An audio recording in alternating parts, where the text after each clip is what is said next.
امریکی صدر Donald Trump نے دعویٰ کیا ہے کہ ہفتے کی رات ایران اور امریکہ ایک معاہدے کے نکات پر متفق ہو گئے تھے۔ ایران تمام معاملات سے دستبردار ہو گیا تھا، لیکن مذاکرات ختم ہونے کے 1 گھنٹے کے اندر ہی ایران نے آبنائے ہرمز میں ایک بحری جہاز پر ڈرون حملہ کر دیا۔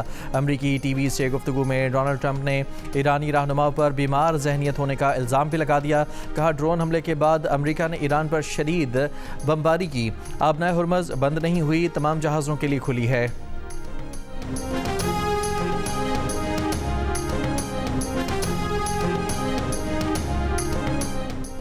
امریکی حملوں کے بعد ایران کی جانب سے عمان، قطر، اردن، بحرین اور کویت میں امریکی فوجی تنصیبات اور دفاعی نظام کو تباہ کرنے کا دعویٰ۔ ایران کا آبنائے ہرمز بھی بند کرنے کا اعلان، آبنائے ہرمز کا کنٹرول حاصل کرنے کا دعویٰ بھی کر دیا۔ کویتی وزارت دفاع نے تصدیق کی ہے کہ کویت پر حملوں میں 3 سرحدی مراکز اور بحری آئل پلیٹ فارم نشانہ بنا۔ حملوں میں 1 شخص زخمی بھی ہوا۔ پاکستان کا امریکہ ایران کشیدگی میں ایک بار پھر اضافے پر گہری تشویش کا اظہار۔ ترجمان دفتر خارجہ کا کہنا ہے کہ تمام فریقین تحمل کا مظاہرہ اور کشیدگی میں کمی کے لیے فوری اقدامات کریں۔ فریقین اسلام آباد مفاہمتی یادداشت کے تحت اپنے وعدوں کی پاسداری کریں۔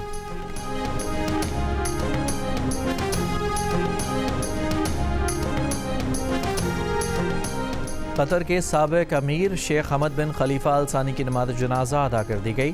وہ 74 برس کی عمر میں انتقال کر گئے تھے۔ شیخ حمد بن خلیفہ ال ثانی 1995 سے 2013 تک قطر کے امیر رہے۔ اس کے بعد انہوں نے اقتدار اپنے بیٹے تمیم بن حمد کے سپرد کر دیا تھا۔ پاکستان میں آج یوم سوگ کا اعلان۔ صدر آصف علی زرداری، وزیر اعظم شہباز شریف کا اظہار افسوس۔ ذرائع کے مطابق وزیر اعظم آج قطر جائیں گے، قطری قیادت سے شیخ حمد کے انتقال پر اظہار تعزیت کریں گے۔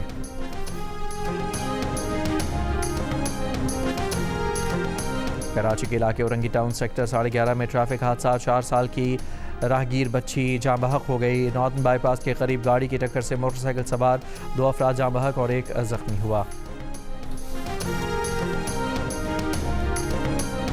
سندھ کے مختلف شہروں میں بھارتی آبی جارحیت کے خلاف مظاہرے۔ کراچی میں سندھ اسمبلی سے پریس کلب تک ریلی۔ صوبائی وزیر سعید غنی نے ریلی سے خطاب میں کہا کہ دریائے سندھ کا پانی پاکستان کی بقا اور زندگی ہے، اس کا گلا گھونٹنے نہیں دیں گے۔ اگر دنیا کے سارے ملک اپنے علاقوں سے گزرنے والے دریا پر رکاوٹ لگا دیں تو دنیا بھوک پیاس سے مر جائے۔ حیدرآباد میں بھارتی آبی جارحیت کے خلاف پیپلز پارٹی کی ٹھنڈی سڑک سے پریس کلب تک ریلی۔ لاڑکانہ میں بیگم نصرت بھٹو ہال سے جناح باغ چوک تک ریلی۔ شکارپور میں ڈسٹرکٹ کونسل سے پریس کلب تک ریلی۔ جیکب آباد اور ٹھٹھہ میں بھی ریلیاں نکالی گئیں۔ شرکاء کا کہنا تھا کہ آبی جارحیت پر بھارت کو مئی کی طرح منہ توڑ جواب دیا جائے گا۔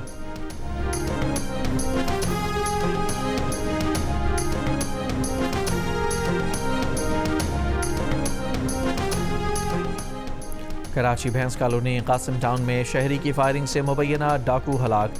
ٹیپو سلطان روڈ کے قریب فائرنگ سے سیکیورٹی گارڈ جاں بحق۔ پولیس کے مطابق ملزمان مقتول سیکیورٹی گارڈ کا اسلحہ بھی ساتھ لے گئے۔ OIC خواتین کی 9ویں وزارتی کانفرنس کا وزارتی اجلاس آج وزیر اعظم شہباز شریف کی زیر صدارت ہوگا۔ وزارت انسانی حقوق کے مطابق کانفرنس کی چیئرمین شپ مصر سے پاکستان کو منتقل کی جائے گی۔ OIC خواتین کی 9ویں وزارتی کانفرنس کے پہلے روز تکنیکی اجلاس ہوا، جس میں ایجنڈے کی منظوری اور OIC پلان آف ایکشن برائے خواتین پر عمل درآمد کا جائزہ لیا گیا۔ اجلاس میں خواتین کی تعلیم، صحت، معاشی خود مختاری، مالی شمولیت، فیصلہ سازی پر غور کیا گیا۔ وزیر انسانی حقوق اعظم نذیر تارڑ نے ایران، ترکی، سعودی عرب، مصر کے وزراء اور حکام سے 2 طرفہ ملاقاتیں کی۔ اعظم نذیر تارڑ کی شام، صومالیہ، یمن، بوسنیا سمیت مختلف ممالک کے وزراء اور حکام سے بھی ملاقاتیں۔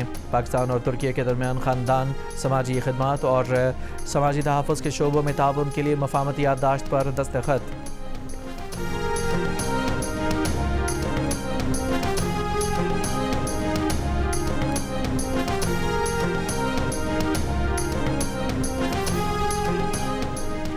نائب وزیر اعظم اسحاق ڈار نے کہا ہے کہ خواتین کو بااختیار بنانا صرف ایک طبقے کی ترقی نہیں، پوری قوم کی مضبوطی ہے۔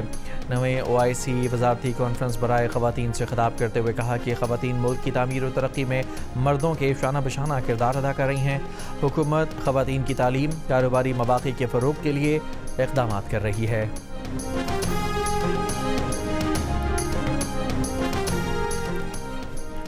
حج 2027 تا 2030 کے لیے آن لائن حج رجسٹریشن ڈرائیو جاری۔ وزارت مذہبی امور کے مطابق گھر بیٹھے رجسٹرڈ ہونے والے عازمین حج کی تعداد 3,08,000 سے تجاوز کر گئی۔ حج پورٹل یا موبائل ایپ پاک حج کے ذریعے رجسٹریشن کا عمل آسانی سے ممکن ہے۔ وزارت مذہبی امور کا اگلے مرحلے میں حج واجبات بھی آن لائن وصول کرنے کا عندیہ۔ 2,22,000 افراد نے سرکاری، 86,000 نے پرائیویٹ حج اسکیم کا انتخاب کیا۔ رابطہ عالم اسلامی کے زیر اہتمام پاکستانی علماء کرام کے ساتھ مشاورتی اجلاس۔ سعودی سفیر نواف بن سعید المالکی، رابطہ عالم اسلامی کے سیکرٹری جنرل شیخ ڈاکٹر محمد بن عبدالکریم، مفتی تقی عثمانی اور مولانا فضل الرحمان سمیت دیگر علماء کرام کی شرکت۔ مولانا فضل الرحمان نے کہا کہ رابطہ عالم اسلامی امت کے اتحاد، اعتدال، رواداری کے فروغ میں اہم کردار ادا کر رہا ہے۔ پاکستان اور سعودی عرب کے برادرانہ تعلقات امت مسلمہ کے لیے قوت کا سرچشمہ ہیں۔ علماء کی مشترکہ کوششیں امت مسلمہ کے روشن مستقبل کی بنیاد ہیں۔ کراچی میں متحدہ قومی موومنٹ کا بہادر آباد مرکز پر ورکرز اجلاس۔ مصطفیٰ کمال نے کہا کہ سندھ کی موجودہ حکومت 18 سال میں 22,000 ارب روپے وفاق سے لے چکی ہے۔ حکومت سندھ بالعموم کراچی، حیدرآباد میں بنیادی ضروریات مہیا کرنے میں ناکام رہی۔ ہم اختیارات اور وسائل کو آئینی طور پر پاکستان کے لوگوں کے دروازے تک پہنچائیں گے۔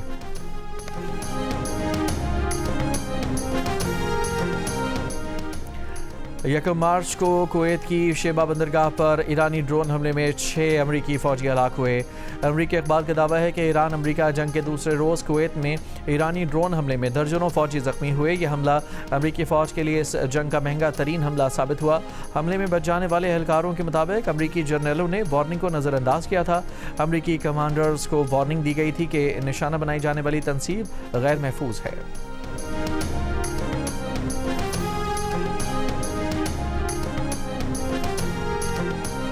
اسرائیلی فوج کی غزہ جنگ بندی کی خلاف ورزیاں جاری۔ غزہ میں 9 سالہ بچی سمیت مزید 6 فلسطینی شہید کر دیے گئے، متعدد زخمی ہوئے۔ اسرائیلی فوج نے فضائی حملے کے بعد پھر سابرہ غزہ سے لوگوں کو انخلاء کا حکم بھی دیا۔ چلی میں فیسٹیول کے دوران ڈرائیور نے گاڑی لوگوں پر چڑھا دی، 6 افراد جاں بحق، بچوں سمیت 7 زخمی۔ گاڑی کے ڈرائیور کو حراست میں لے لیا گیا، تحقیقات جاری۔ تھائی لینڈ کے دارالحکومت بینکاک میں بار میں آگ لگنے سے 27 افراد ہلاک ہو گئے، 63 زخمی۔ تھائی وزیر اعظم کا کہنا ہے کہ آگ لگنے کی وجہ کی تحقیقات جاری ہیں۔ اور اٹلی کے ینک سنر نے ومبلڈن چیمپئن شپ جیت لی۔ سنر نے فائنل میں جرمنی کے الیگزینڈر زیوریو کو سنسنی خیز مقابلے کے بعد شکست دی۔ کامیابی کے ساتھ ومبلڈن ٹائٹل کا دفاع کیا۔ 4.25 گھنٹے جاری رہنے والا میچ سنر نے 6-7، 7-6، 6-3 اور 6-4 سے جیتا۔ ومبلڈن چیمپئن شپ جیت کے میچز جیو سپر اور ڈیجیٹل ایپ مائیکو پر براہ راست نشر کیے گئے۔